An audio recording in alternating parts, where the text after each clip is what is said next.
Welcome to Heart of Darkness Close Reading number 2. This time we're going to turn to page 18 of the Dover Thrift Edition and focus on Marlowe's first interview with the manager of the company station. While we're reading this, I'd like you to mark the passage for descriptions of the manager, especially put boxes around descriptions that say what the manager lacks, what he's deficient in, right? But any descriptions of this manager will be pertinent to our discussion. We're going to start about halfway down the page in the paragraph that says, "My first interview with the manager was curious," and I will read for a couple minutes. "My first interview with the manager was curious. He did not ask me to sit down after my 20-mile walk that morning. He was commonplace in complexion, in feature, in manners, and in voice. He was of middle size and of ordinary build. His eyes, of the usual blue, were perhaps remarkably cold, and he certainly could make his glance fall on one as trenchant and heavy as an axe. But even at these times the rest of his person seemed to disclaim the intention.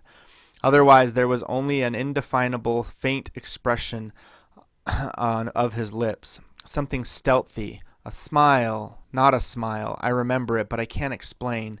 It was unconscious, this smile was, though just after he had said something it got intensified for an instant.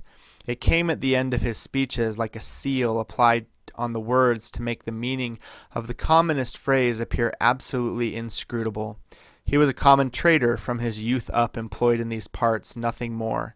He was obeyed, yet he inspired neither love nor fear nor even respect. He inspired uneasiness. That was it, uneasiness. Not a definite mistrust, just uneasiness, nothing more. You have no idea how effective such a faculty can be. He had no genius for organizing, for initiative, or for order even. That was evident in such things as the deplorable state of the station. He had no learning and no intelligence. His position had come to him. Why? Perhaps because he was never ill. He had served 3 terms of 3 years out there, because triumphant health in the general rout of constitutions is a kind of power in itself. When he went home on leave he rioted on a large scale pompously, Jack ashore, with a difference in externals only. This one could gather from his casual talk. He originated nothing. He could keep the routine going. That's all." That's where we're going to stop in that passage.